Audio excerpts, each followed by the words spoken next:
Hey, pre-cub students, this is going to be our next second day of functions here. We're starting on page 6. So if you have that packet out, these notes will be on pages 6 and 7. And to be honest, I actually probably only do about half these examples with you because once you get the hang of it, I think you'll be pretty good at what we have going on here. So we're going to do a few things, looking at and identifying some intervals on graphs today. And we're going to look at, first and foremost, where the function is increasing, decreasing, or constant. And we'll talk about how we're going to write those intervals. Then we'll talk about intervals over which the function is continuous. So we'll have to kind of remind ourselves what it means to be continuous. And then we'll also talk about the domain and range of the function. And I'll tell you everything that we're talking about here, increasing, decreasing, constant, continuity, and domain, have to deal with x values. So when I'm talking about increasing, decreasing, constant, I'm listing intervals over the x-axis for which that would be true. We're doing the same thing for continuity. We're listing a range of x values over which the function is continuous. Domain, we definitely know, is x. The only thing that has to do with a y value in interval notation will be the range. Okay, so that's kind of important to note because students do sometimes get confused when they list, let's say, increasing or decreasing. They start listing y values instead of x values. Here's the easiest way to think about increasing, decreasing, and constant. I want you to almost picture yourself standing on top of the graph. And then as you move from the left side of the graph to the right side of the graph, are you going uphill, downhill, or are you walking on flat, level ground? So I'm hoping you would see pretty clearly here that we're going to walk downhill first. So that would mean we're decreasing. Then we're going to walk uphill, meaning we're increasing. And then from here till forever, we're going to walk on flat level ground. So if I set myself up here in part A, we're going to talk about increasing, where we're decreasing, and where we're constant. Okay. When I go to increasing first, okay, I'm going to very clearly mark on the x-axis what those values are. So we're increasing from -1 to 2. Notice how one end is closed and one end is open. It actually doesn't matter when we list increasing. Increasing, decreasing, and constant, you will always, always, always use parentheses. And the reason being is when I start and I walk downhill and I kind of stop here for a second before I walk uphill, how do I know at this point if I'm going downhill or uphill? And the answer is you're not. Okay, so at a single point, like x equals -1, you can't be increasing, decreasing, or constant. You stop here, and then you pick up with something else. So please make sure for these three, you always use parentheses, whether they're closed circles or open circles. All right, next we're going to move on to decreasing. It's decreasing for the beginning part of the graph, and it looks like that's as far out as -3. So I'm going to say from -3 to -1. And then I'm constant from this value at x equals 2 all the way until infinity.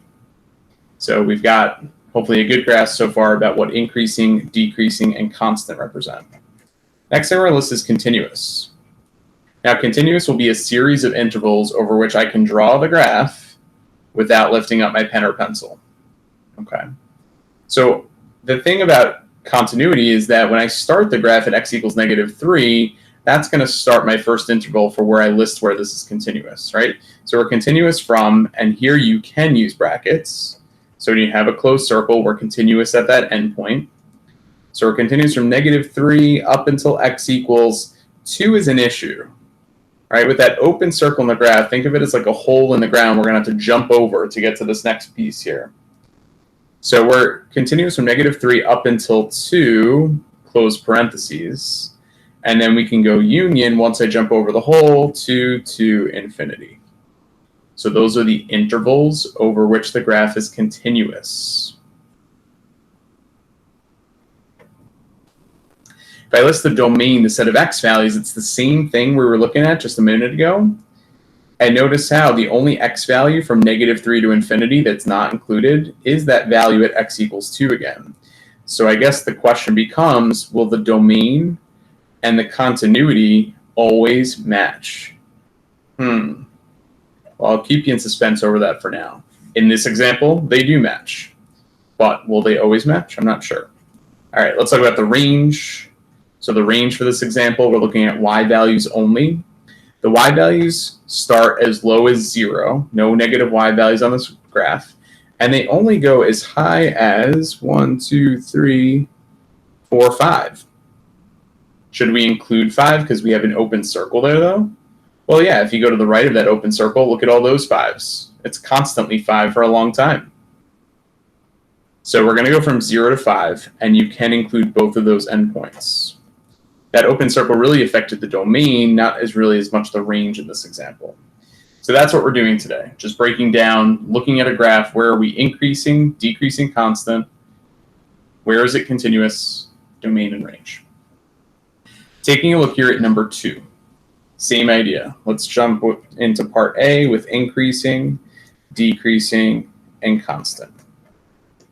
Okay, where is this graph increasing? Well, if I start over here, I'm on flat ground for a while, so we're not increasing yet, but it looks like we're going to start going uphill at x equals -3.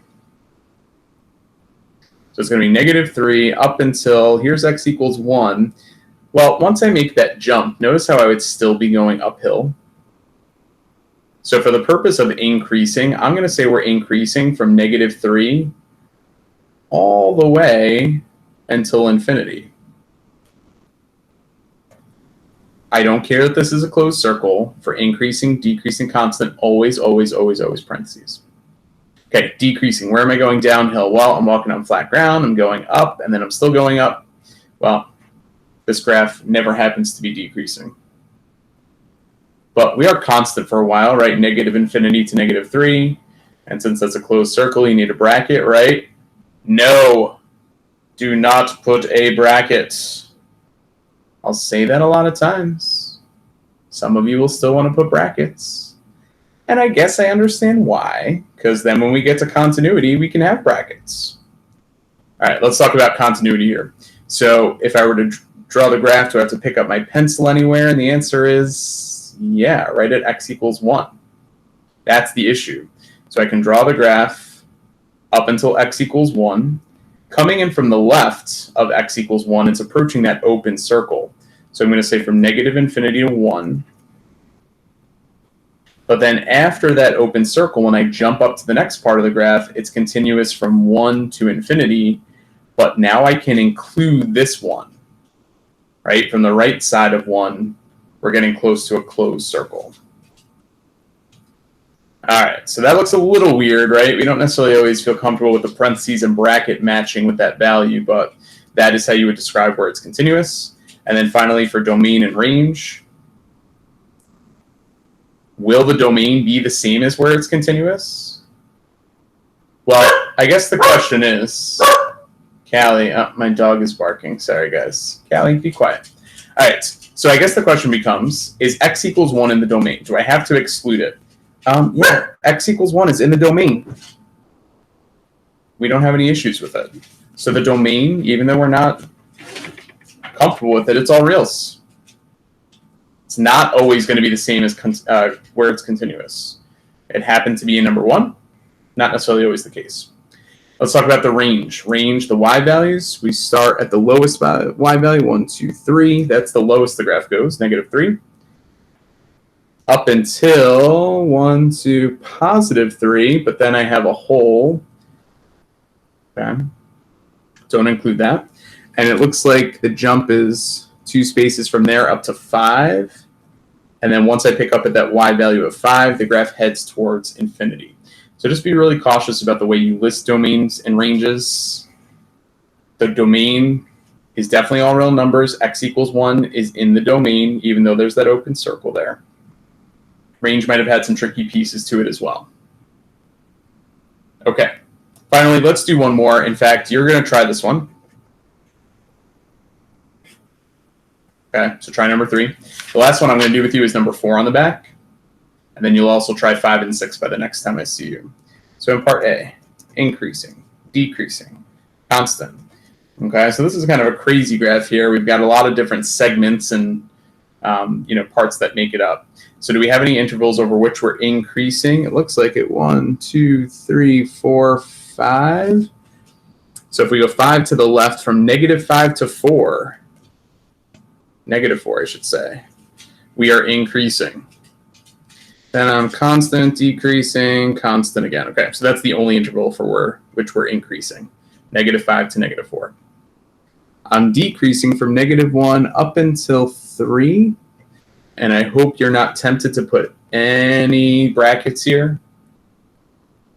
Okay, when I get to that stopping place, we're not increasing, decreasing, or constant. Speaking of constant, though, we are constant over 2 intervals. This one's going to be from -4 to -1. Union, then it's constant from 3 to infinity. Okay, so we've got that taken care of. Next, we need continuity. This one's going to have a lot of discontinuity in it, which means there's going to be a lot of different broken up intervals as I start writing this. So it's continuous from -5 to -4. And remember, for continuity, you can use brackets and parentheses where appropriate. Closed circle at -5, open circle at -4. All right, then union. Then from -4 to -1. All right, so bracket -4 to -1, then I jump up to this part. Then from -1 to 3, it's continuous. You can use brackets on both ends. And finally, from 3 to infinity. Okay, this last part, though, is going to be parentheses around 3. Okay, if you hopefully have small handwriting than I do, because I just barely fit that in there, for the intervals over which this graph is continuous. Now, does that match the domain? We know not always, but what does the domain look like for this one? Well, when I have all these jumps in the graph, are there x values defined at -4, -1, +3? And the answer to all 3 of those is yes, yes, yes. We have a closed circle at -4, we have a closed circle at -1, and a closed circle at 3. So when I go to write the domain, I'm going to start at x equals -5 and then be able to go all the way to infinity.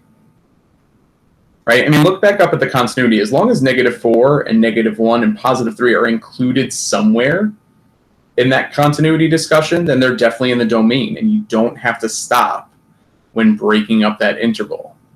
It takes a while to get used to that. All right, finally, for the range, it looks like the lowest I'm going is 1, 2, 3, -3, up to, let's see, well, I know there's an open here, but there's a closed over here at -1, so that's good. And that's going to include everything up to 1, 2, 3, I think 5. Okay, you guys will correct me if I counted that wrong somehow, but -3 to 5, I believe that's the only part of the range that's covered, and we can include everything in that range of values. Okay, so what's your job? You have to go back and do number 3 at some point, and then also try 5 and 6.